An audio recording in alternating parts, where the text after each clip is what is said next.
Amen.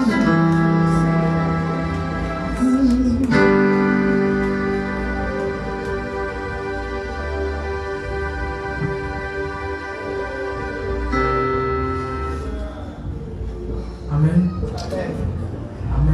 Amen. Gloire à Jésus. Amen. Gloire à Jésus. Amen. Est-ce que tu peux offrir à l'Éternel ce matin?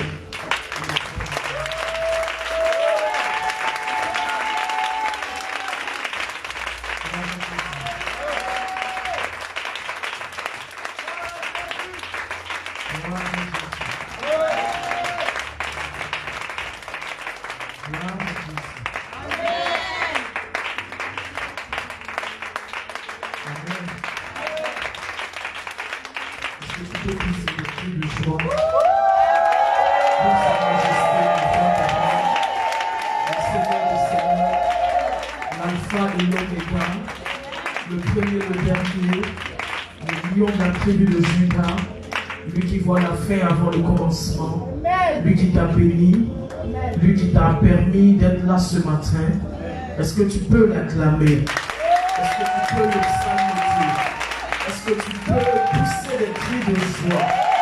Est-ce que tu peux célébrer le roi des rois, le Seigneur des seigneurs, l'élu, celui qui est au-dessus de tout, l'alpha et l'oméga, le premier, le dernier, le lion de la tribu de Juda, l'étoile brillante du matin, le rocher des âges, celui-là qui a vaincu la mort, qui a vaincu la mort, qui a vaincu la mort, qui a vaincu la mort, qui t'a donné son nom, et par son nom tu es sauvé, par son nom tu es grand, par son nom tu n'étais rien, tu es devenu quelqu'un, par son nom tu es malade, tu es guéri, par son nom tu es pauvre, tu peux devenir riche. Par son nom, il prend l'indigent, il emmène à la table des rois. Est-ce que ce Dieu-là, ce Fils de Dieu, ce puissant qui est assis à la droite de Dieu, peut mériter de toi ce matin une acclamation, une élévation, un cri de joie? Est-ce que tu peux chanter? Est-ce que tu peux bouger pour lui? Est-ce que tu peux bouger pour lui? Est-ce que tu peux bouger pour lui? Est-ce que tu peux bouger pour lui? Est-ce que tu peux bouger dans toutes les dangers pour lui? Parce qu'il est le héros. Il est le héros des héros. Il n'est jamais vaincu. Il est celui-là qui ne connaît pas la défaite. Il est celui-là qui ne connaît pas la défaite. Il ne sait pas ce que la défaite veut dire. Il ne sait pas ce que être abattu veut dire. Lui, quand il s'engage dans un combat, peu importe la situation, peu importe le nombre d'ennemis, il est toujours vainqueur. Satan a pensé qu'à la croix de Golgotha, il était vainqueur, mais il n'avait pas compris que celui dont je te parle ce matin ne connaît pas le mot défaite. Il ne connaît pas l'humiliation. Il ne sait pas ce qui veut dire combat depuis être battu. Il est toujours victorieux. Est-ce que tu peux acclamer le victorieux? Bouger pour le victorieux. Celui qui te communique sa joie ce matin, te communique sa victoire ce matin. Le roi de rois, le Seigneur des seigneurs, l'alpha et l'oméga. Le Fils unique du Dieu vivant. Le Fils unique du Dieu vivant. J'ai nommé Jésus-Christ de Nazareth ce matin.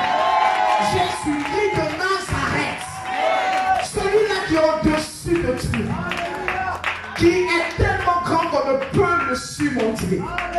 Qui est tellement vaste qu'on ne peut le contourner. Qui est tellement profond qu'on ne peut le sonder. Salut quelqu'un ce matin. Dis-lui, tu as choisi la bonne part. Tu as choisi la bonne part.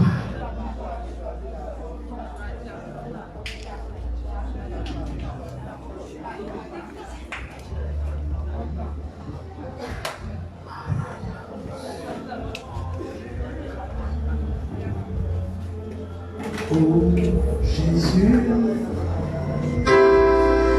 oh Jésus, tu es bon. Oh Jésus, tu es bon. Jésus, tu es bon. Tu es bon, vraiment, tu es bon. Jésus, tu es bon. Jésus, tu es bon. Tu es bon, tu es bon. bon, vraiment, tu es bon. À cause de ton nom, Tu es bon. je suis fatigué. Tu es bon. Yahweh, aide-moi. Tu es bon. Tu es bon. Chante avec nous ce matin. Tu es bon. À cause de ton nom, Tu es bon. je suis affamé. Tu es bon. Yahweh, aide-moi. Tu es bon. Tu es bon. S'il vous plaît. Tu es bon.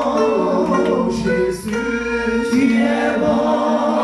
oh Yahweh Dieu, Tu es bon. Alpha, Omega, Tu es bon.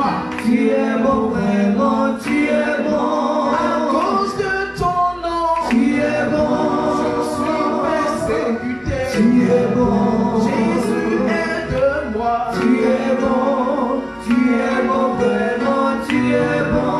À cause de ton nom, Tu es bon. je peux m'endormir. Tu es bon. Yahweh, aide-moi. Tu es bon. Tu es bon, vraiment, tu es bon. À cause de ton nom, Tu es bon. je suis abandonné. Tu es bon. Yahweh, aide-moi. Tu es bon. Tu es bon, vraiment, tu es bon. À cause de ton nom, Tu es bon. je suis rejeté. Tu es bon. Yahweh, aide-moi. Tu es bon. Tu es bon, vraiment, tu es bon. À cause de ton nom, Tu es bon. ma vie m'a laissé. Tu es bon. Yahweh, aide-moi. Tu es bon. Tu es bon, vraiment, tu es bon. À cause de ton nom, Tu es bon. les sorciers me poursuivent. Tu es bon. Jésus, aide-moi. Tu es bon. Tu es bon, vraiment, tu es bon. À cause de ton nom, Tu es bon. je suis milliardaire. Tu es bon. Yahweh, aide-moi. Tu es bon. Tu es bon, vraiment, tu es bon. À cause de ton nom, Tu es bon. je suis béni. Tu es bon. Yahweh, aide-moi. Tu es bon. Tu es bon, vraiment, tu es bon. À cause de ton nom, Tu es bon. je suis millionnaire. Tu es bon. Yahweh, aide-moi. Tu es bon. Tu es bon, vraiment, tu es bon. À cause de ton nom, Tu es bon. je suis lavé. Tu es bon. Yahweh, aide-moi. Tu es bon. Tu es bon, vraiment, tu es bon. À cause de ton nom, Tu es bon. je suis délivré. Tu es bon. Yahweh, aide-moi. Tu es bon. Tu es bon, vraiment, tu es bon. À cause de ton nom, Tu es bon. je suis guéri. Tu es bon. Yahweh, aide-moi. Tu es bon. Tu es bon, vraiment, tu es bon. À cause de ton nom, Tu es bon. je suis marié. Tu es bon. Yahweh, aide-moi. Tu es bon. Tu es bon, vraiment, tu es bon. À cause de ton nom, Tu es bon. je suis victorieux. Tu es bon. Yahweh, aide-moi. Tu es bon. Tu es bon, vraiment, tu es bon. À cause de ton nom, Seigneur. Oh non. À cause de ton nom, je suis victorieux ce matin. Victorieux sur la maladie, victorieux sur la fatigue, victorieux sur le désespoir, victorieux sur les plaintes, les échecs, victorieux sur le célibat, victorieux sur toute chose qui te confesse, Seigneur. Père, je glorifie ton nom ce matin, parce que je t'appartiens, et parce que je t'appartiens à cause de ton nom, je suis au-dessus de tout ce que l'ennemi envoie. Père, tu es Dieu dans ma vie, tu es Dieu dans ma vie. Je proclame aujourd'hui proclamerai demain. Jésus, tu es Dieu pour ma vie. Tu es Dieu dans ma vie. Tu es le Seigneur de ma vie. Tu es le roi de ma vie. Tu es celui à qui j'ai confié ma vie. Béni sois-tu, Père. Oh Seigneur. Oui, Seigneur, à cause de ton nom, j'irai de gloire en gloire, de victoire en victoire, parce que tu es Dieu. Tu ne m'abandonneras pas. Dans les combats, tu seras là. Toi qui es fort dans les combats. Toi qui es fort dans les combats. Tu seras là pour moi. Tu seras là pour moi. À cause de ton nom, je ne connaîtrai pas l'échec. À cause de ton nom, peu importe les tournants, les femmes complètes, je sortirai toujours victorieuse. À cause de ton nom, Jésus-Christ, je serai la tête et non pas la queue. À cause de ton nom, ça, je ne perdrai pas. À cause de ton nom, je serai dans la supériorité et jamais dans l'infériorité. Béni sois-tu, Seigneur. Béni sois-tu, Adonai. Béni sois-tu, Adonai. Le Saint béni sois-tu d'Israël. Béni sois-tu. Béni sois-tu, Jéhovah Shammah. Béni sois-tu, Jéhovah Jireh. Béni sois-tu, Jéhovah Rapha. Merci, Seigneur. Que ton nom soit glorifié. Au nom de Jésus. Merci, Seigneur.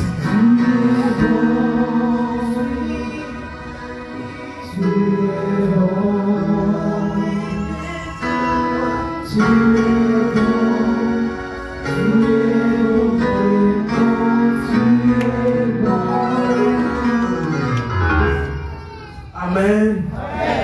Gloire à Jésus. Amen. Que Dieu soit béni. Amen. Que Dieu te bénisse. Amen. Que la main de l'Éternel soit sur toi. Amen. Que la faveur de Dieu soit sur toi. Amen. Que la bonté de l'Éternel soit ton partage. Amen. Que le nom de l'Éternel qui est invoqué sur toi soit un nom de victoire. Amen. Que dans tout ce que tu fais, qu'on voit la main de l'Éternel au travers de cela. Amen. Si tu étais malade, je prophétise la guérison sur ta vie au nom de Jésus. Amen. Si tu étais dans des liens ancestraux et familiaux, je les détruis par la puissance de Dieu ce matin au nom de Jésus. Amen. Je proclame une année de liberté, une année de percée. Nous sommes dans le 8e mois, il nous reste pratiquement 4 mois pour finir totalement l'année. Mais je prie que l'Éternel te supprime. Que Dieu te supprime. Que Dieu te supprime. Au nom puissant de son Fils Jésus-Christ, je prie. Amen. Amen. Amen. Amen. Que Dieu vous bénisse, que vous asseoir. Je bénis l'Éternel. Je lui donne toute la gloire parce qu'il est bon. Il est adorable. Il est merveilleux. Je lui dis merci, en dépit de toutes les fatigues, tout, que ce soit mes pleurs, mes cris, devant lui, je ne renoncerai jamais, parce que je sais que la vie est en lui. Alléluia. J'aime Jésus. J'aime Jésus. J'aime Jésus. Si tu as la joie au cœur, pas la main. Moi-même, je suis un peu sonné là, mais je suis mieux que vous. Oui, il te fait dire. Depuis m'a dit, je fais des insomnie. Pour dormir, c'est un combat. Alléluia. Mais moi, je suis plus en forme que toi. Toi qui as dormi de 20h à 7h, 8h. C'est mort comme ça. Si tu as la joie au cœur, bas les mains. Si tu as la joie au cœur, bas les mains. Si tu as la joie au cœur, ne cesse pas de la partager. Si tu as la joie au cœur, bas les mains. C'est faible, bas les mains. Monte encore plus haut. Si tu as la joie au cœur, bas les pieds. Si tu as la joie au cœur, dis Jésus. Jésus. Dis Jésus. Jésus. Je t'aime. Je t'aime. Tu l'aimes pas. Si tu as la joie au cœur, dis Jésus. Jésus, Je t'aime. je t'aime, Je t'aime. je t'aime, Je t'aime. je t'aime. Si tu as la joie au cœur, dis je suis béni. Je suis béni. Ah, là, tu dis fort. Quand c'est pour toi, tu dis fort. Amen.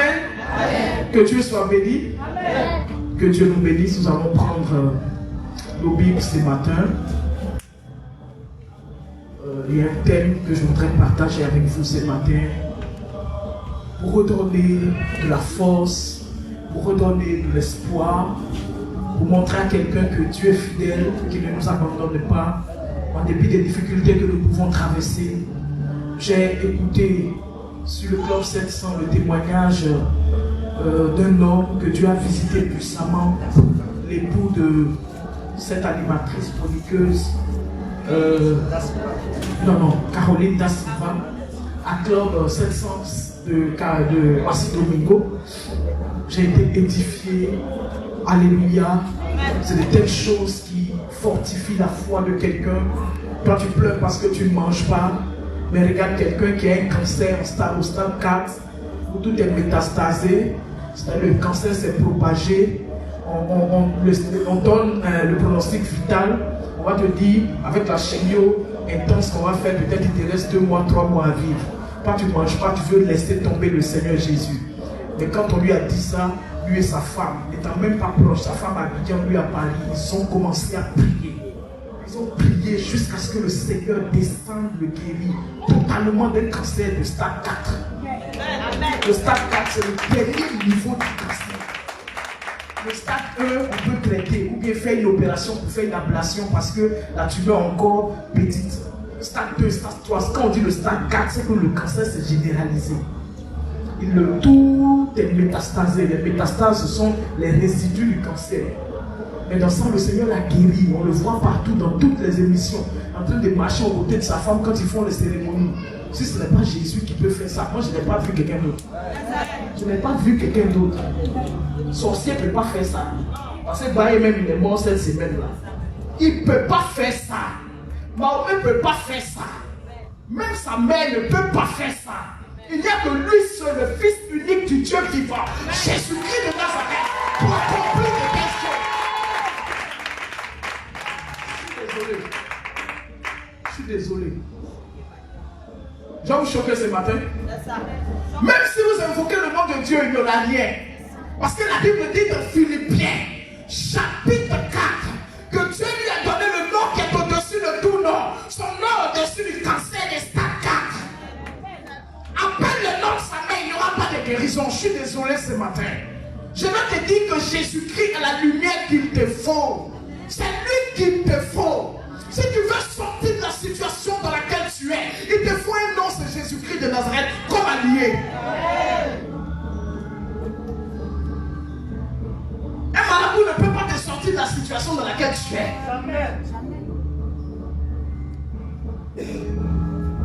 Au semblant de sortir là, ça c'est pas sorti. On est en train de t'enfoncer si tu ne sais pas. Alléluia. Amen. J'aime Jésus. Nous en tant que chrétiens, vous savez ce qui nous donne l'assurance? C'est de savoir que Jésus est dans notre bac. C'est de savoir que peu importe la situation, Jésus peut nous aider. Il peut nous aider. Il peut nous aider. Et il va nous aider. Il va nous aider à être victorieux pour que son nom soit élevé. Alléluia. Je voudrais te parler d'une veuve ce matin. Nous allons prendre nos Bibles dans le livre de 2 Rois, chapitre 4. Le thème de ce matin, c'est à 3 volets. Hein. C'est long, hein? Pas le message, mais le thème. Du doute à l'espoir. Du doute à l'espoir. Quand tu écris ça, tu mets slash. Si tu ne connais pas slash là, c'est où on fait pas comme ça. Là. Slash. Tu mets une barre. Le deuxième volet, c'est de rien à l'abondance. Le premier, du doute à l'espoir. slash le deuxième de rien à l'abondance slash de l'esclavage à la liberté. De l'esclavage à la liberté.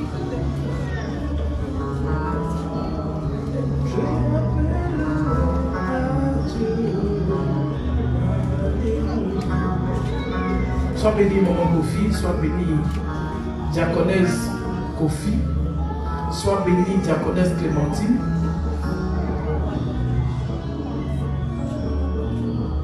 Sois béni la sage. Sa petite fille n'a pas reconnu ce matin. Moi-même, je ne l'ai pas reconnu ce matin. Parce qu'elle a un genou de moins de 30 ans. Tiens-toi debout, on va acclamer le Seigneur pour sa vie. Habituellement, si vous la voyez, appuyez comme ça.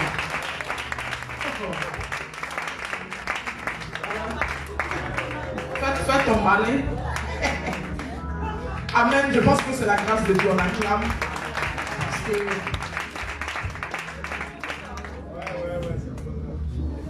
Dieu est en train de fortifier sa santé. C'est une grâce. Et en retour, Dieu fortifie sa santé. Dieu, moi aussi, je vais commencer à me lever sur mes 31.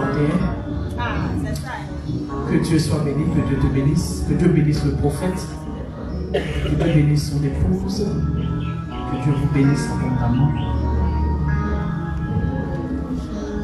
J'ai dit du doute à l'espoir. Deuxième, de rien à l'abondance. Troisième, de l'esclavage à la liberté. C'est-à-dire les trois thèmes peuvent être utilisés. On peut faire de ça un seul thème, c'est-à-dire quelqu'un peut prendre un dedans. Parce que les trois reviennent dans le message que je veux prêcher. Et comme je veux toucher les trois, je le fais ainsi pour qu'on puisse mieux se comprendre. Nous prenons nos Bibles, comme je l'ai dit, dans 2 Rois chapitre 4. Nous baissons la tête, je vais lire, je vais prier le Seigneur. Adonai, je veux te dire merci, te bénir, je ne suis rien, je m'efface complètement afin que ton esprit croisse.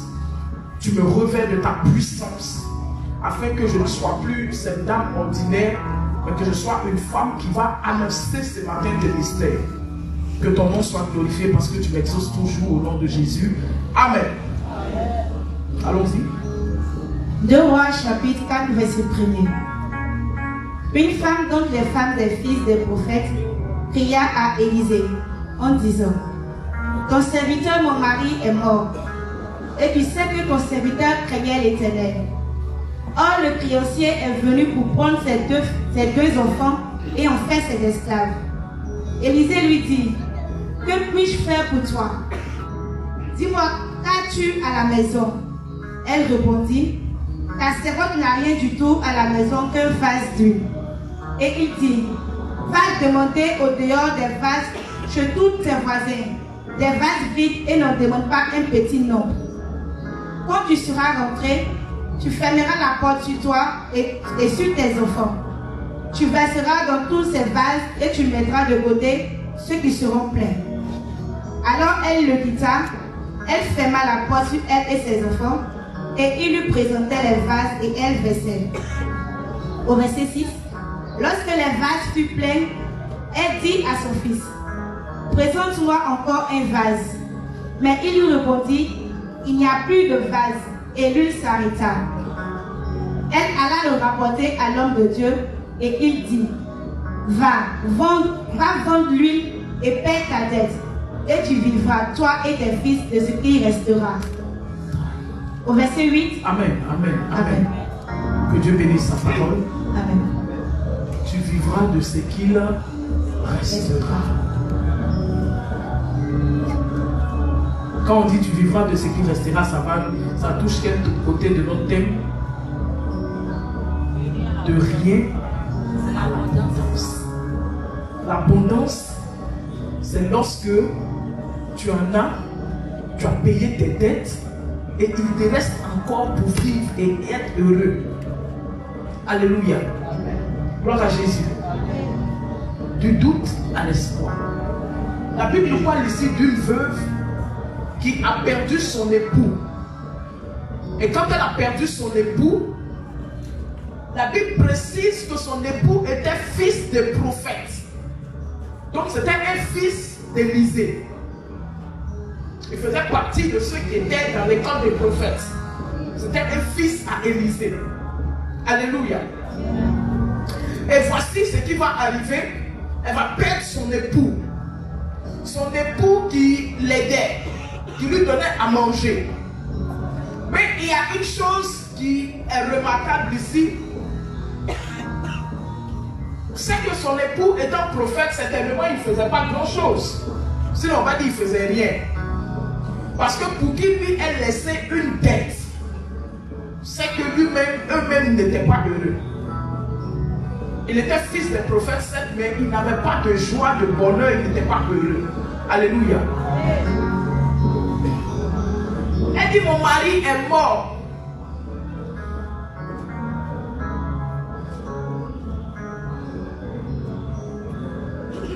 Ton serviteur, mon mari, est mort. Et tu sais que ton serviteur craignait l'Éternel. Or, le créancier est venu pour prendre mes 2 enfants et en faire des esclaves. Mon mari est mort. Regardez la vie de la dame. Mon mari est mort, elle est veuve. Son mari craignait l'Éternel. Mais le créancier est venu. Et il est venu prendre ses 2 enfants qui lui restent pour en faire des esclaves. Alléluia. Voici dépeint la situation d'une femme qui avait marié un fils de prophète. Or, qui dit prophète dit quelqu'un sur qui l'Esprit de Dieu repose. Mais voici la situation qu'elle vivait. La Bible dit son mari est mort. Il craignait Dieu. Mais le créancier est venu. Or, le créancier est venu. C'est-à-dire le créancier qui est venu, quand on dit oh, il craignait Dieu, on aurait pu supposer ici que le créancier qui arrive, parce qu'il constate qu'il craint Dieu, peut aller de même ordre. C'est-à-dire qu'il peut être tolérant. Parce qu'il craint Dieu. Or, la femme dit ici, oh, le créancier est venu. Ça veut dire que le créancier s'en fout de la crainte de Dieu. Homme frère, les difficultés, les problèmes s'en foutent de tu es chrétien.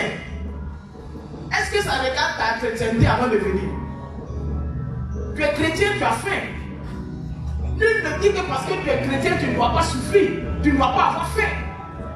Tu es chrétien, mais tu as faim. Elle dit, mon mari était prophète. Tu le sais, tu connais. Mais elle dit, oh, le créancier est venu. Mon mari qui craignait Dieu, là, le créancier est quand même venu. Pour dire à quelqu'un que les difficultés, la chrétienté n'empêche pas les difficultés. La chrétienté n'empêche pas que ta vie soit compliquée. Souvent même tu es chrétien, c'est là que les choses difficiles t'arrivent. Pour que Dieu puisse tester le degré de ta foi, tester le degré de ton endurance et de ta persévérance. Mais à aucun moment vous lisez que la femme était découragée. La Bible dit, elle a crié vers le prophète. Elle a crié vers le prophète. Elle a dit au prophète, mon mari est mort. Tu sais que mon mari craignait l'Éternel. C'est-à-dire, elle prend le prophète à témoin pour dire que mon mari craint l'Éternel. Mais regarde ce qui arrive. Il est mort, le créancier est venu. Il est venu réclamer sa dette. Et il est venu réclamer la dette. Et puisqu'il n'a pas eu sa dette, il décide alors que les enfants de la femme doivent devenir des esclaves. Alors je me suis dit, c'est que la dette devait être lourde. Pourquoi on vient prendre tes enfants pour faire des esclaves? Si tu dois 1 million à la banque, est-ce que la banque viendra prendre tes enfants? Il y a 2 choses. On va travailler ensemble. 2 choses. C'est que certainement, le fils de prophète, quand il allait contracter la dette, il a pris non seulement une grosse dette, alléluia, il a pris une grosse dette, et il y a ce qu'on appelle la clause de l'hypothèque. Certainement qu'il a pris ses enfants comme hypothèque. Sinon, comment un créancier peut se lever et venir dire je prends tes enfants comme esclaves, puisque tu ne peux pas me rembourser? Pour un penny, 2 pennies, 2 cycles d'argent, même pour 2 millions, on ne prend pas. Non. Même pour 2 millions à la banque ne viendra pas saisir ta maison. Quand tu vas contracter un prêt, les grands hommes d'affaires, quand ils vont contracter les prêts, il prend le prêt. Si c'est 1 milliard, 2 milliards, 3 milliards pour son business, il y a ce qu'on appelle la clause de l'hypothèque. Soit tu vas hypothéquer sa maison, ou bien certains biens qui peuvent équivaloir à un certain montant de la dette. Amen. Au cas où il y a un non-remboursement, la banque ira prendre la maison.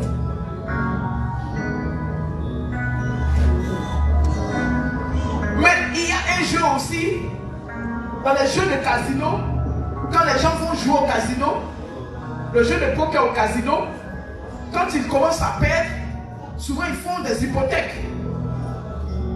On a regardé des films où le monsieur même il hypothèque sa femme.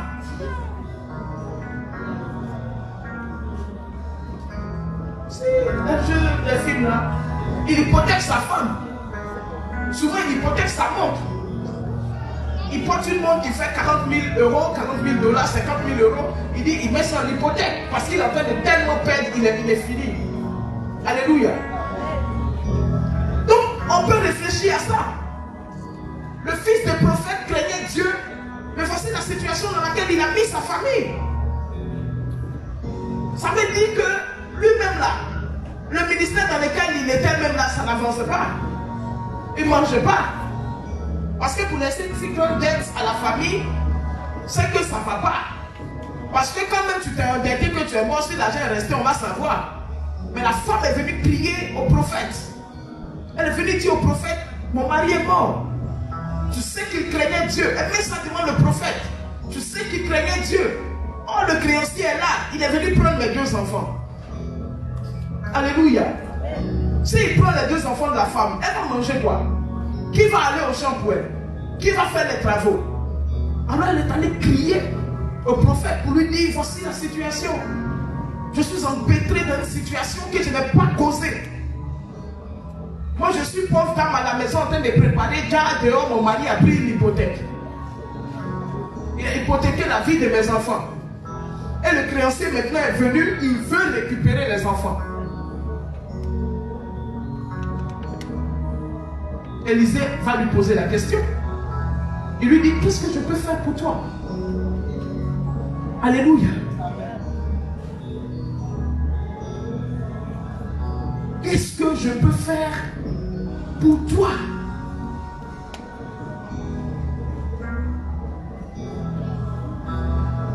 Qu'est-ce que tu as à la maison? Amen. Qu'est-ce que je peux faire pour toi? Oui, ton mari craignait l'Éternel, il a laissé une dette, tout et tout. Mais qu'est-ce que je peux faire pour toi? Alors il va expliquer son problème. Alléluia. Comment je peux t'aider? Avant qu'elle ouvre la bouche, le prophète va lui poser une seule question. Qu'est-ce que tu as à la maison? Toi, chez toi, à la maison, même tu as quoi? Et elle répond, ta servante n'a rien du tout à la maison. Rien du tout. Quand on te demande, comment 100 francs, tu dis, je n'ai rien du tout. Ça veut dire quoi? Ça veut dire quoi? Tu n'as même pas les 100 francs. Parce que rien du tout, c'est rien du tout. Elle dit, je n'ai rien du tout. Je n'ai rien du tout. Je n'ai pas du riz. Je n'ai rien. Dans ma maison, il n'y a rien. Je n'ai rien du tout. Rien.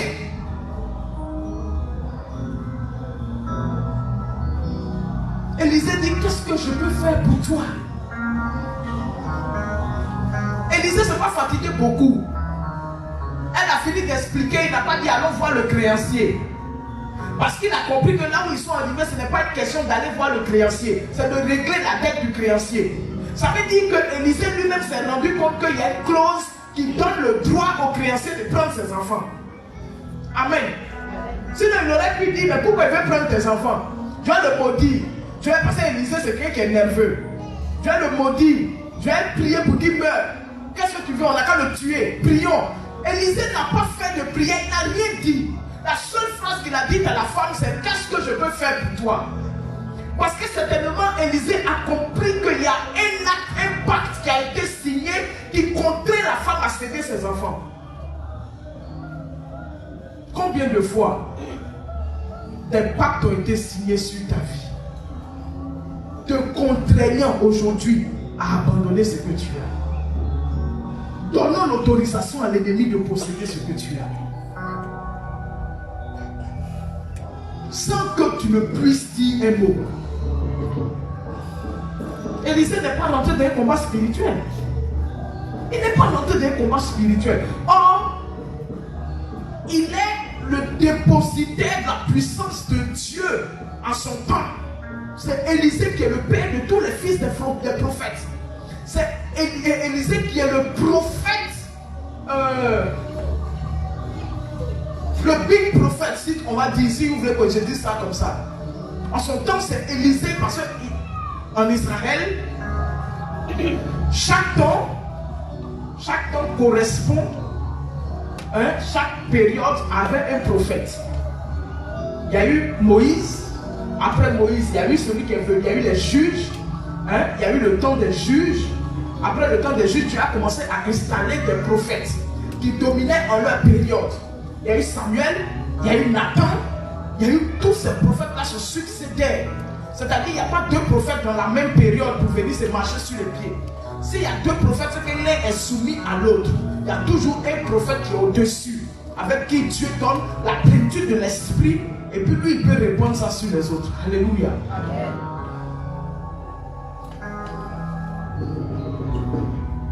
C'était un fils d'Élisée. Mais Élisée n'est pas rentré en conflit, il n'est pas rentré dans un combat.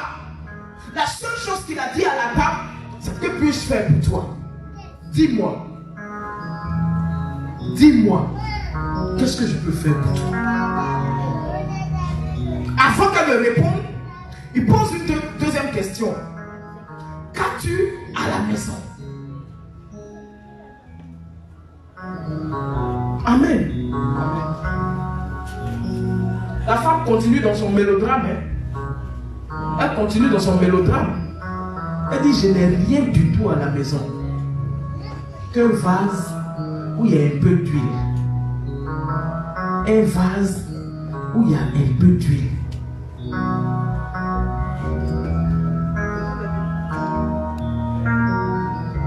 Alléluia. Gloire à Jésus. Elle dit, je n'ai rien du tout. À la maison, il n'y a rien. Mais au moins, je me suis souvenu d'une seule chose. Quand j'ai passé aujourd'hui, j'ai vu dans un vase, il y a un peu d'huile. Il y a encore un peu d'huile dedans.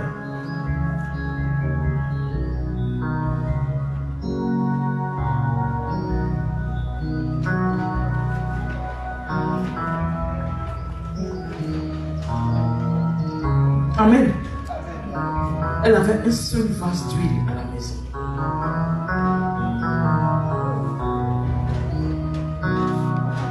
Le prophète n'a pas cherché à réfléchir beaucoup. Il lui a dit, vous savez, l'huile, en son temps, et même dans tous les temps, l'huile est l'emblème de la puissance spirituelle. L'huile représente, c'est un emblème de la puissance spirituelle. En tant que chrétien, Dieu n'est pas enclin, sinon n'est pas fermé à réagir à nos difficultés. Si vous regardez les miracles que Jésus a opérés, dans beaucoup de miracles, il a souvent demandé, que veux-tu que je fasse pour toi? D'autres on dit, Seigneur, que je vois. D'autres on dit, guéris mon enfant. D'autres on dit, aie pitié de moi, Seigneur. Alléluia. Gloire à Jésus. Mais il arrive des temps de notre vie où nous avons besoin de la manifestation de la puissance de Dieu dans notre vie. Et la femme du fils des prophètes avait besoin de voir Dieu en action. Parce que la situation était en sa défaveur. C'est elle qui était dans le problème et le créancier avait raison. C'est vrai que le créancier peut paraître méchant ici, mais il avait raison. Il avait raison parce que son mari avait contracté une dette qu'il n'a pas pu payer et puis il est mort. Et en retour, ce qui devait arriver, c'était que ses enfants deviennent des esclaves. Mais la femme n'a pas accepté. Elle aurait pu dire, ok, c'est normal, c'est vrai. Combien de fois nous, en tant que chrétiens, quand les situations arrivent, on baisse les bras. On se dit, c'est bon, je suis fatigué. Je suis fatigué. Pourquoi c'est toujours à moi cette chose doit arriver? Pourquoi c'est toujours moi? Ils ont raison, ils n'ont qu'à prendre, ils vont partir. Elle n'a pas accepté parce que ses enfants étaient son bien le plus précieux. Qui d'entre vous ici qui a un enfant va accepter qu'on vende son enfant? Qui? Tu es assis et puis tu consens à ce qu'on vende ton enfant. Ton enfant qui a fait 9 mois dans ton sein. Que Dieu vous fasse la grâce pour ceux qui n'ont pas encore d'enfants d'être enceintes. Même si vous êtes malade, peu importe la situation dans laquelle vous êtes enceinte, quand vous allez regarder la situation là, vous allez oublier la situation à cause du fœtus qui est dans votre ventre.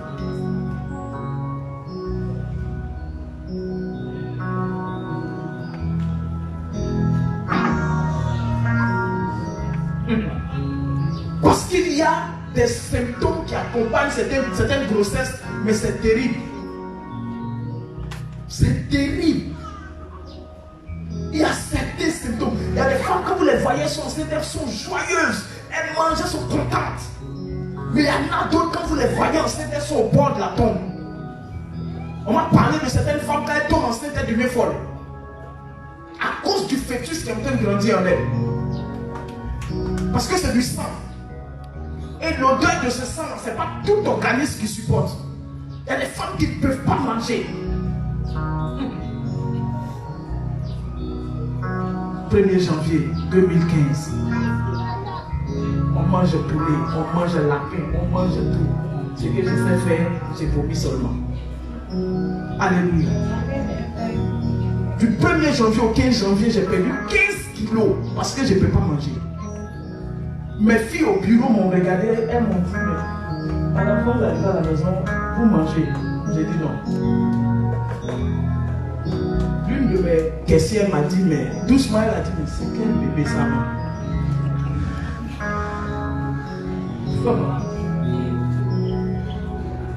Quand j'arrive au bureau, de 8h à 9h, je suis bien. De 9h jusqu'à 15h, je suis couché. J'ai mangé, j'ai pas mangé, je vomis.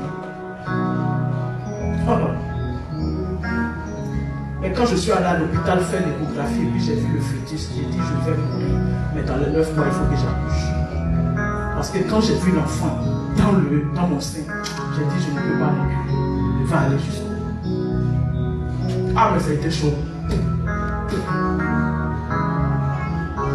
Je suis allé me coucher sur le sol à l'hôpital, couché à terre comme ça. Quand le médecin est sorti, il m'a regardé et dit ah aujourd'hui là c'est le las. Cheveux j'ai pris pour aller faire l'échographie là. Quand je l'ai couché et puis je suis retourné après, les dames de la clinique m'ont regardé. Il y a une qui était enceinte, elle dit tu as vu une femme qui est assise là. Tu as vu de façon aujourd'hui elle est pimpante là. Il faut retourner 9 mois en arrière.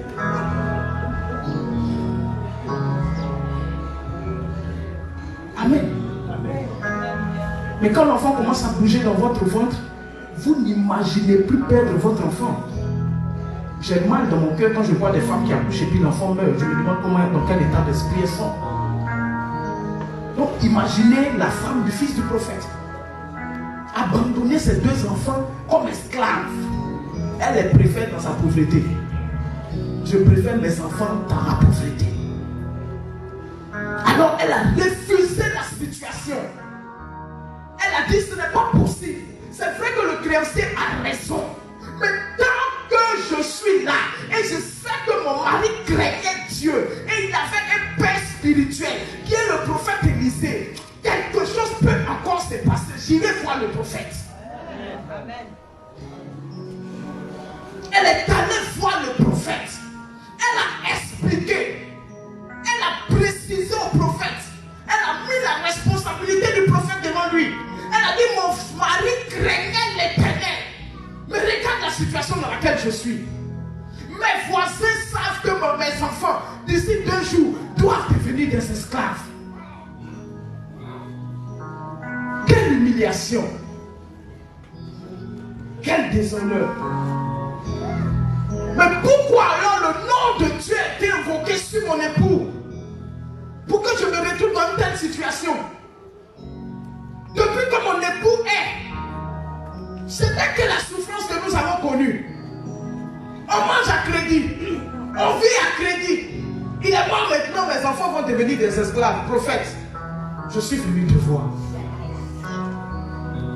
Le Dieu que mon mari craignait doit trouver une solution, même si j'ai tort.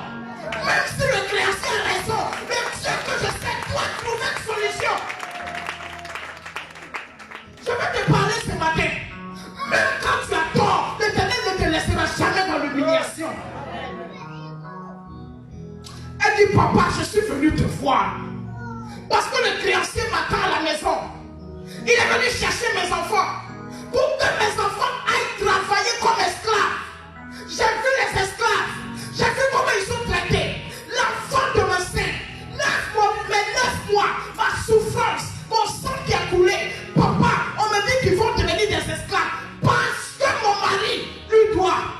Le Dieu, l'Esprit du Dieu vivant qui est sur toi, doit intervenir aujourd'hui. Amen.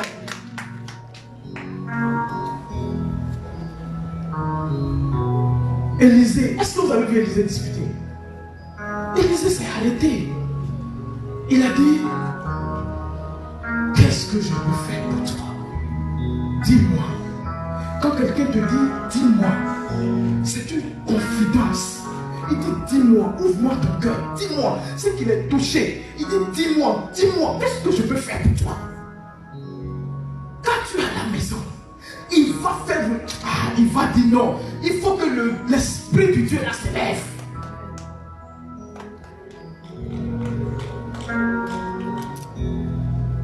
Elle dit, je n'ai rien. Je n'ai rien. À la maison, il n'y a rien.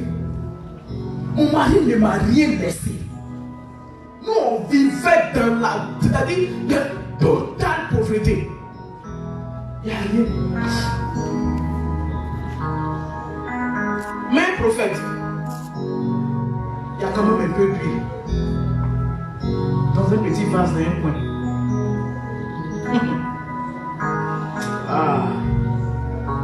Le prophète a souri parce qu'il a compris que ce peu-là était suffisant pour le Seigneur. Je veux te parler ce matin. Tu te regardes matin, midi, soir. Je n'ai rien. Je ne suis rien. Mais dans ma main, il n'y a rien. Mais regarde mes possessions. Laisse-moi te dire une chose. Le peu que tu as là, c'est suffisant pour le Seigneur. Amen.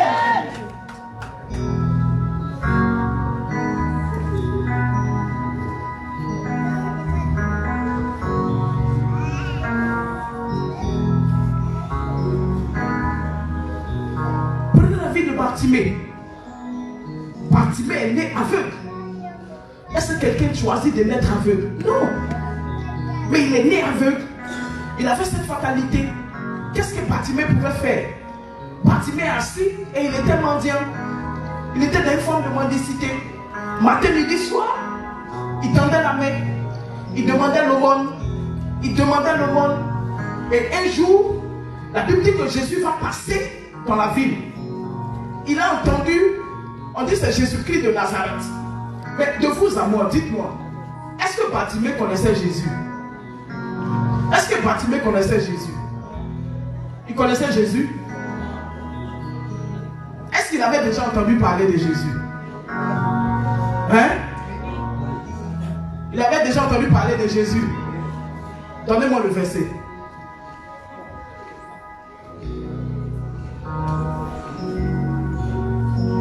Aïe. Donnez-moi le verset qui dit que Bartimée a entendu parler de Jésus. Ou bien, aidez-moi aussi. Marc 10, 46. Marc 10, 46.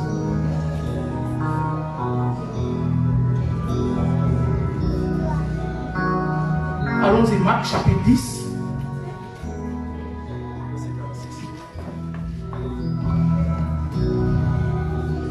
Marc chapitre 10, verset 46.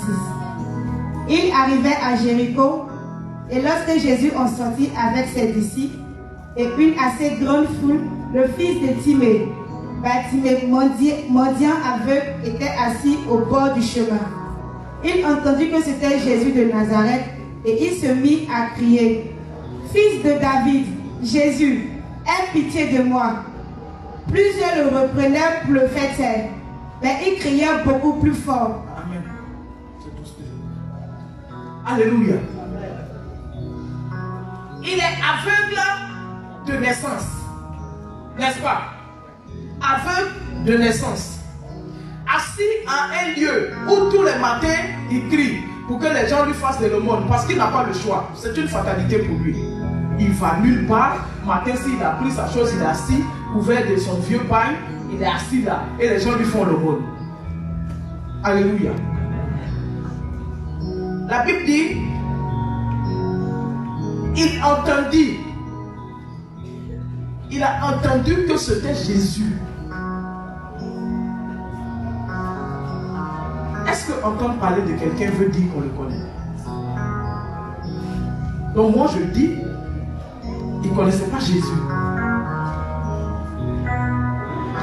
C'est quand Jésus a commencé à passer, la foule qui était avec Jésus, c'est cette foule qui a influencé Bartimée. Parce que les gens criaient: Jésus, aie pitié, guéris-moi, je suis malade, guéris-moi, guéris-moi.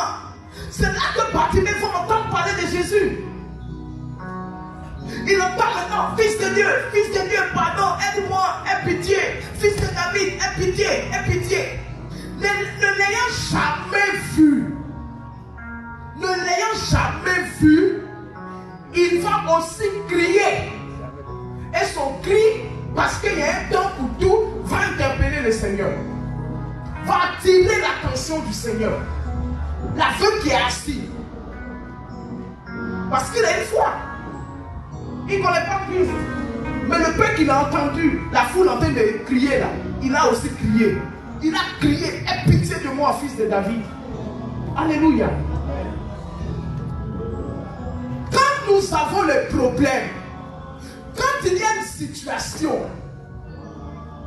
la seule personne idéale vers qui nous devons nous tourner, c'est le Seigneur Jésus.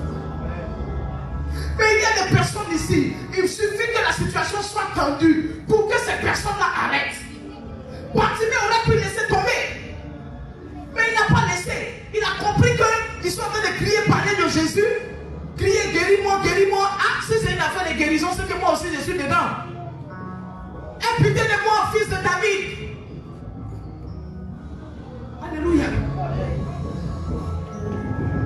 Aie pitié de moi.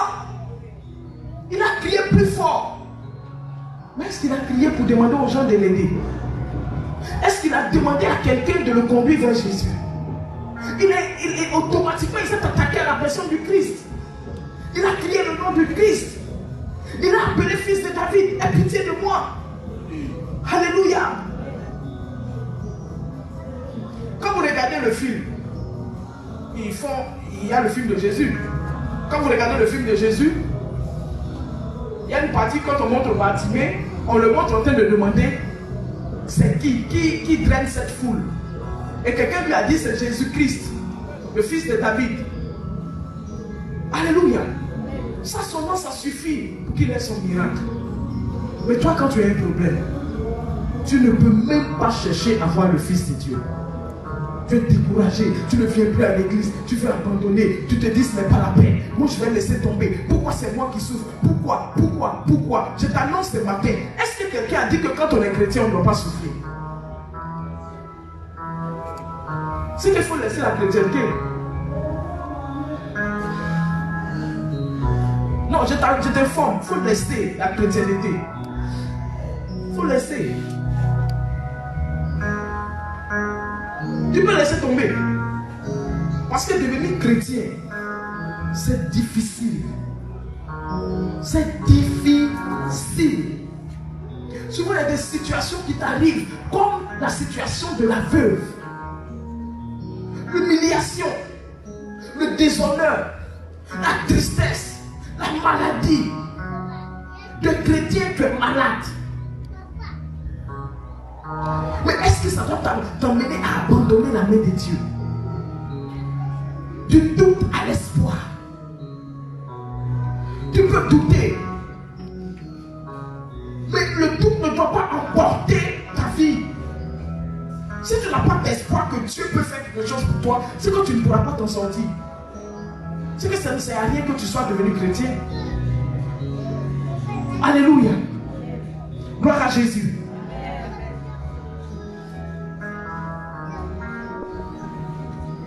Ce qui est intéressant avec notre Dieu, c'est qu'il n'a pas besoin de beaucoup pour opérer des miracles.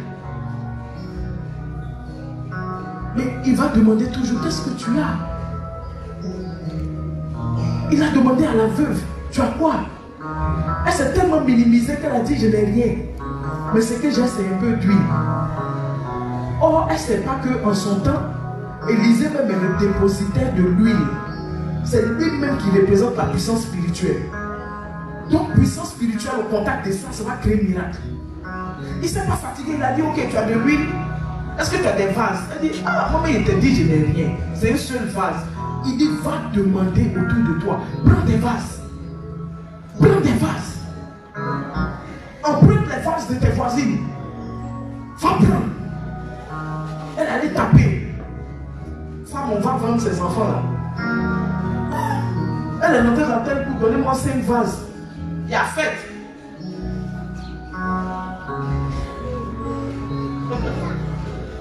Les voisins demandent, ah, il y a fête. Elle dit non, donnez seulement, je vais travailler avec. Alléluia. Parce que Élisée ne lui a pas dit ce qu'il va faire avec. Il lui a seulement dit d'envoyer des vases, de mettre ça chez elle. Amen. Et puis de servir. Ce qui est intéressant, ce qui m'a plu chez la femme, elle n'a pas contesté. Parce qu'elle connaît Élisée. Et la femme même, c'est une femme chrétienne. C'est une femme qui connaît Dieu. Qui sait que l'Esprit du Dieu vivant est puissant pour opérer toutes sortes de miracles. Alléluia. Elle a obéi automatiquement, elle est allée taper les portes. Elle a laissé la honte. Donnez-moi 10 vases. Ici, donnez-moi 3 vases. Ici, donnez-moi 5 vases. Ici, donnez-moi 2 vases. Ici, donnez-moi tant. Jusqu'à elle a réuni un grand nombre. Il dit, rentre dans la chambre. Enferme-toi, toi et tes fils. Alléluia. Et commence à remplir les vases. Commence à remplir les vases. Bien-aimé, la femme qui, il y a 1 heure ou 2 heures de temps, est apparue devant Élisée en sueur, en pleurs, en train d'implorer le prophète pour qu'il intervienne, sinon ses enfants seront vendus comme esclaves. Et celle-là aujourd'hui qui avait un vase dans lequel il y avait un peu d'huile, mais dès qu'elle a accompli tous les rituels qu'il fallait, alléluia, ces rituels-là étaient assez simples. Trouver des vases, les disposer, fermer la porte sur elle et ses enfants, et puis commencer maintenant à servir. Comme le prophète le dit toujours, tout miracle a une disposition. Tout miracle a une disposition. Le prophète lui a dit, voici ce qu'il faut faire. Et elle a fait exactement ce que le prophète lui a dit. Sans douter, elle est allée accomplir ce qu'il a demandé. Elle s'est dit certainement en faisant ça, il y aurait une solution. Elle a pris les vases, elle a disposé, elle et ses enfants ont fermé la porte sur eux et elle a commencé à remplir. Et le miracle, au moment où elle commençait à remplir, a commencé à être visible. A commencé à être visible. A commencé à être visible. Souvent, le miracle de Dieu se prépare dans le secret. Souvent, les épreuves sont les temps où Dieu veut préparer ton miracle. Souvent, l'Éternel ne veut pas que tu parles trop autour de toi. Peut-être les gens lui ont demandé c'est pour faire fête. Elle dit il faut me donner. Ah, le créancier, il ne prend plus tes enfants. Elle dit il faut me donner. Tu as pu payer ta dette, il faut me donner. On n'a pas entendu quelque part qu'elle a dit à quelqu'un, non, c'est le prophète qui dit d'envoyer et de déposer, et puis je vais verser l'huile dedans. Peut-être que l'huile là sera remplie. Chrétien qui parle trop.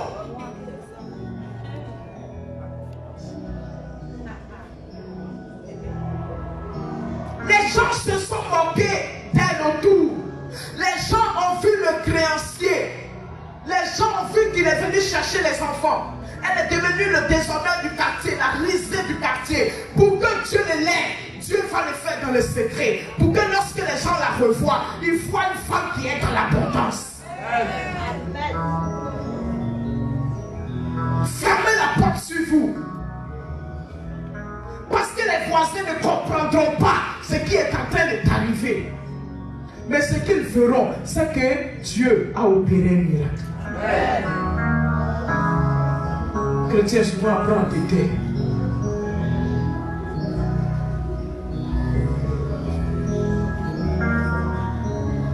Reste dans le secret. Prépare ton miracle. La Bible dit elle a rempli de vases. L'huile. Elle a commencé à verser dans le premier, deuxième, 10e, 20e, 15e, 20e, 25e, 40e, 50e, 60e, 100e vase. L'huile ne finit pas.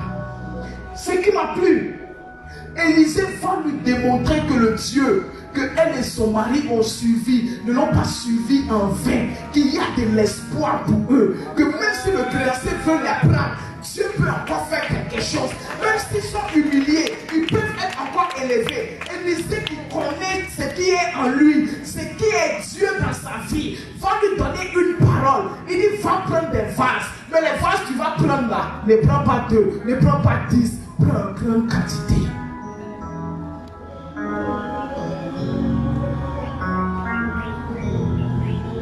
Souvent quand Dieu veut te lever, il va te demander des choses. Les choses qu'il te demande, tu te dis que c'est trop difficile. C'est trop compliqué. Ça c'est beaucoup trop, c'est pesant pour toi. Mais ce n'est pas en vain. Ce n'est pas en vain. Quand Dieu te demande beaucoup, c'est parce qu'il veut te donner beaucoup.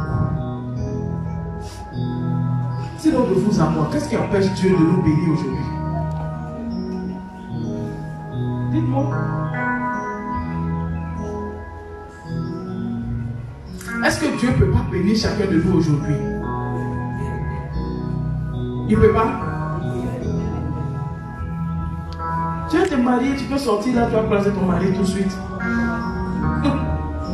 Tu veux voyager, Dieu va, tu sors là, tu places quelqu'un qui... C'est une façon il est en train de te parler, tu vas penser que la personne est en train de partir. Or, c'est Dieu qui a disposé comme ça. Tu cherches travail, tu sors là, quelqu'un dit, mon frère, tu cherches travail. Mais moi, je vais t'embaucher en tant que comptable dans la société, je vais te donner 300 000. Tu penses qu'il est en train de mentir. C'est tellement c'est simple. Tu peux faire ça. Bien même. Aïe. Tu peux faire ça. Le prophète dit quelque chose, moi quand je pense à ça, ça me fait rire. Il dit, Dieu peut évangéliser le monde en une fraction de seconde. Il n'a pas besoin de dire Jésus, Jésus, Jésus. Non, jamais. Ou bien, Dieu ne peut pas faire ça. Dieu ne peut pas évangéliser le monde en une seconde. En moins d'une minute, il aura fini d'évangéliser tous les continents. Ou bien, un ange descend. Un ange est seul. Il descend. son pied est sur la mer. Et puis sa main a attrapé le soleil. Et puis il dit à toutes les nations, Jésus est Seigneur. L'imam là, il va où? Non, dites-moi. Ça allait dire. Dieu ne va pas faire ça. Si vous doutez, c'est que vous ne croyez pas que Dieu est tout puissant. Dieu peut faire ça bien même. Il y a des gens qu'on n'a pas évangélisés. C'est Dieu qui est venu. Hier, j'en parlais avec ma mère et mes soeurs. On parlait de marabout. Et l'une de mes soeurs a dit comme ça que même quand tu veux aller chez le marabout, elle parle de notre famille, même quand tu veux aller chez le marabout, quand tu vas, pour toi ça ne marche jamais, c'est compliqué. Donc je lui disais, c'est parce que notre vie est dans le Seigneur. Que voici la vieille qui dit que avant, elle était allée voir un marabout et le marabout lui a demandé de trouver 150 000 pour faire des rituels. Facilement, elle avait ses 150 000 là, mais le jour où le marabout a dit de trouver les 150 000, elle n'a plus vu 150 000. Parce que Dieu s'est opposé. Amen. J'ai un ami qui est pasteur. On déplace le marabout qui voulait aller voir, on le déplace du Mali, il vient à Paris. Donc quand il a entendu ça, il dit lui il va aller parce qu'il souffre trop. Il allait voir le grand marabout qu'on déplace du Mali. Il s'est assis devant le grand marabout. Quand il a fini de lancer ses choris, tout, quand il a déposé, il a regardé, il dit mon frère, ta vie là c'est dur, hein? Il faut aller à l'église. Je vous dis devant Dieu. Il est pasteur aujourd'hui. Pasteur lui. Il faut aller à l'église. Parce que le Saint-Esprit est venu mélanger ses choris. Quand il regarde, peut-être qu'il voit un ange et un couteau. Il lui dit, si tu as essayé, je te tue aujourd'hui. Il dit, c'est compliqué, il faut aller à l'église. Et toi, tu n'es pas pour nous, même pour aller. Alléluia. Gloire à Dieu.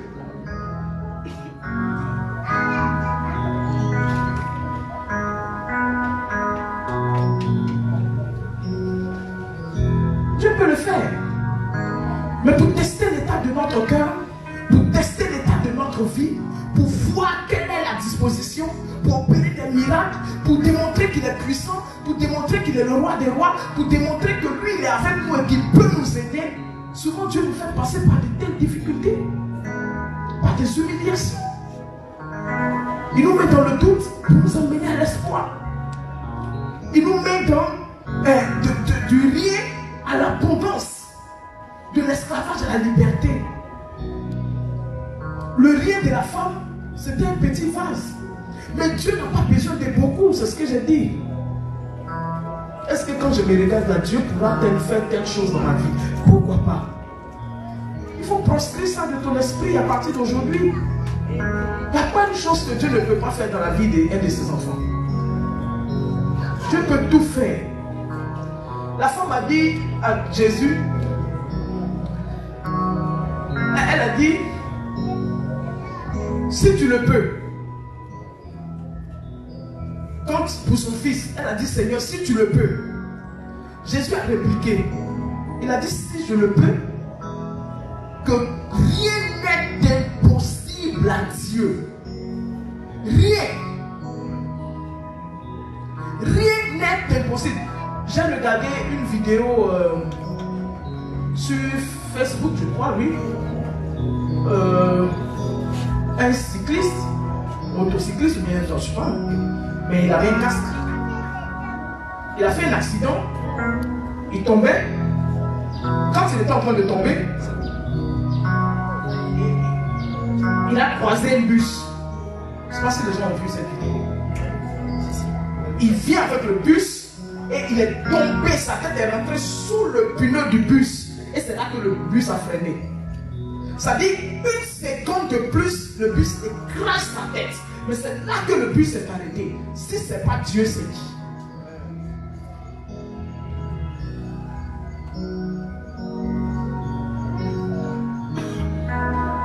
Il y a eu un grave accident où les gens sont tombés, où le bus était tombé dans l'eau.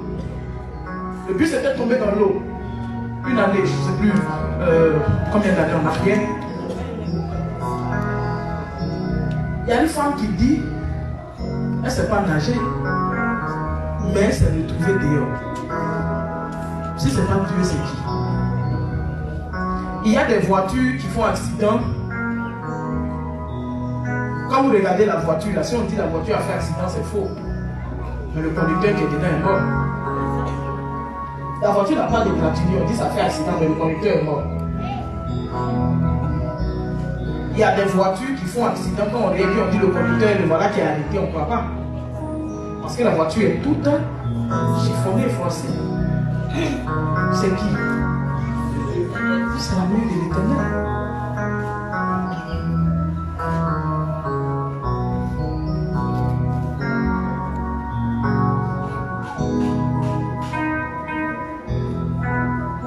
Un mort qui ressuscite, qui le fait?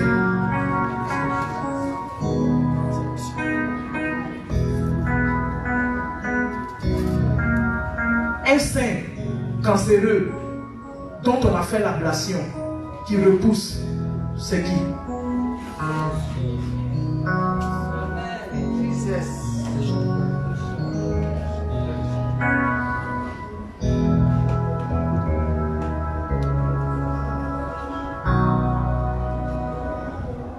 Quelqu'un qui fait 5 fois AVC, qui n'a aucune séquelle, c'est qui?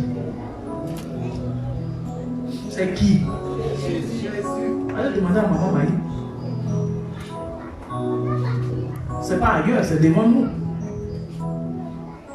C'est qui? Il y a un qui fait demi-AVC en enterre. C'est même pas vrai AVC, là, son demi. Il va au cimetière. Elle le fait jusqu'à 5 et bien vite. Elle a même fêté son anniversaire dernièrement.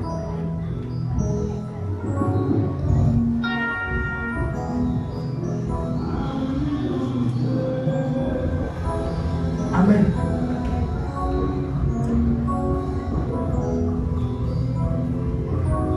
Bien coupé, qui repousse, c'est qui?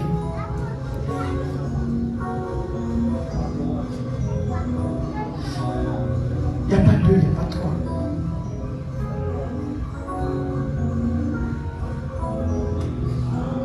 De rien crée l'abondance. La Bible dit, la femme a servi l'huile et tous les pots ont été remplis. Et il restait de l'huile dans le vase. Elle a demandé même à un enfant. Elle a demandé à un enfant, envoie les autres vases. Il dit non maman, c'était le dernier. Elle a rempli tous les vases. Il lui a dit, va vendre. Elle est allée vendre. La Bible dit qu'elle a sorti l'argent qu'il fallait pour payer le créancier et il est resté de l'argent pour vivre. Du rien, Dieu l'a emmené dans l'abondance. De l'esclavage, Dieu a apporté la liberté. Les gens qui sont autour d'elle ont dit, ah, l'enfant de Mme Guadio là, on les a plus pris. On dit non, ils sont là. Et les enfants, ils ont payé, je les ai vus rentrer avec des sacs de riz, des viandes, spaghettis, gaz, tout ça là. Ah, mais quelque part, là, Dieu est vivant. Hein? Il y en a toujours quelqu'un pour dire ton Dieu est vivant.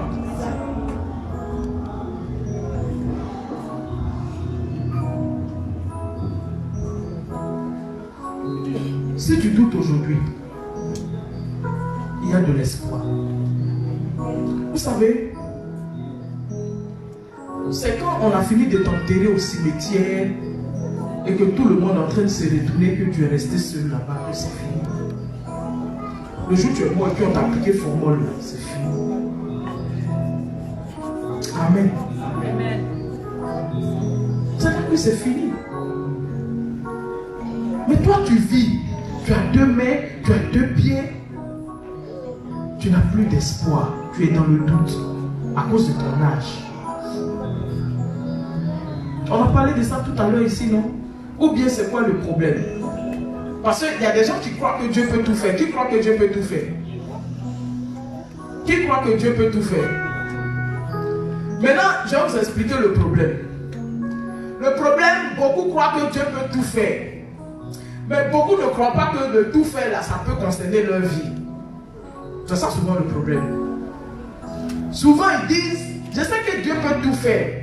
Mais moi mon cas là c'est trop sérieux. Toi ton cas est sérieux que quelqu'un qui a cancer métastasé stade 4.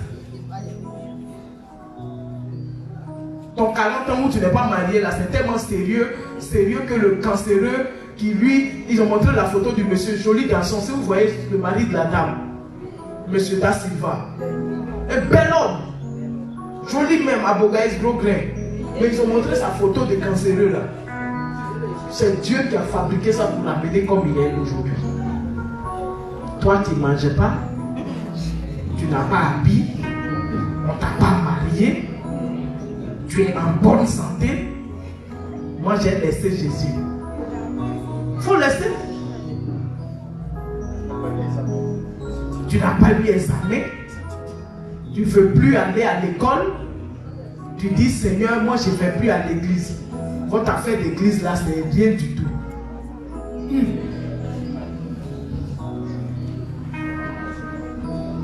Parce que mon mari m'a trompé. C'est que Jésus n'existe plus. C'est que les femmes là vont devenir païennes. Beaucoup de femmes seront païennes.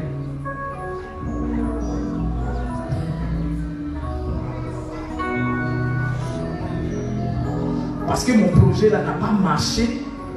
Jésus n'existait pas. Oh, venez nous demander.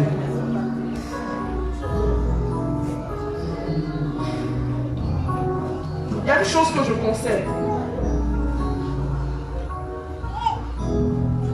On peut se poser des questions. C'est légitime. C'est difficile. On peut dire Seigneur, pourquoi c'est aussi difficile? Pourquoi on peut poser des questions comme ça au Seigneur? Même on peut dire au Seigneur, je souffre. Il faut regarder un peu ma vie, je souffre. Mais on n'a pas le droit d'abandonner. On ne doit pas abandonner. Parce que Dieu est fidèle. Fidèle pour agir. Il est fidèle. Ce qu'il dit, il le fera. Même si c'est compliqué, même si aujourd'hui c'est difficile, ce qu'il a dit là, il le fera. Il le fera.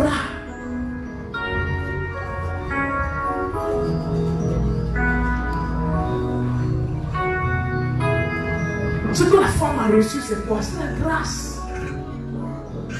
Aujourd'hui, ce qu'on va faire, on va beaucoup prier. Parce que si vous regardez la vie de cette femme, son mari les avait vendus à cause de la dette qu'il a contractée. Et le créancier est venu réclamer de façon légale sa dette. Le créancier est dans la légalité. Alléluia. Le créancier est dans la légalité. Mon Dieu est dans la puissance. Le créancier est légal. Dieu est juste et puissant. Ça fait deux choses. Ça, ce sont les aspects de Dieu. Une chose paraît légale. Pour Dieu, elle n'est pas juste.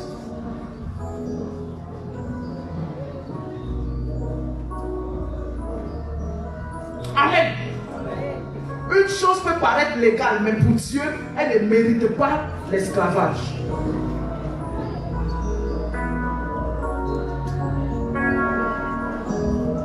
Une chose peut paraître légale, mais pour Dieu, il y a encore de l'espoir.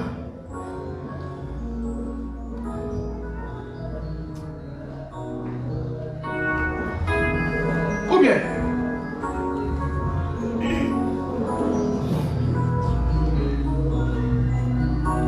tu es pauvre, tu manges une fois chaque 2 jours.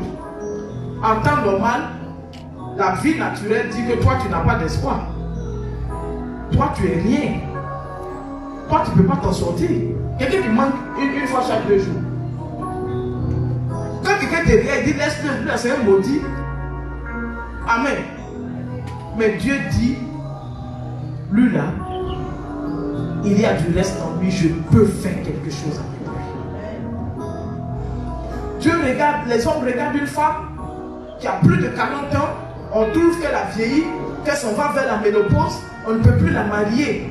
Mais quand Dieu regarde, Dieu dit, je peux encore lui donner un mari. Les gens regardent l'état physique et moral, santé de quelqu'un. On dit, lui, il lui reste 1 mois à vivre. Mais Dieu regarde, Dieu dit, lui, je lui donnerai encore 30 ans de vie. Les gens regardent, on dit, toi, tu es dernier. Depuis on a commencé l'école, tu es tout le temps dernier. Tu connais rien. Dans ton cerveau, il n'y a rien, c'est zéro. Mais le Seigneur dit, lui, là, demain, je le mettrai au-dessus de sa famille.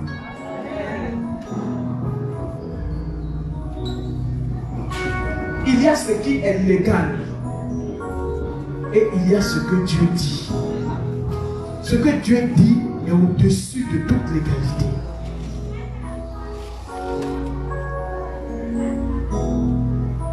Nous allons implorer la grâce de Dieu ce matin. Parce que la grâce de Dieu a surabondé sur la légalité. Le créancier avait raison, mais la grâce de Dieu est venue s'imposer à lui pour qu'il renonce à vendre les enfants. Amen. Tenons-nous debout.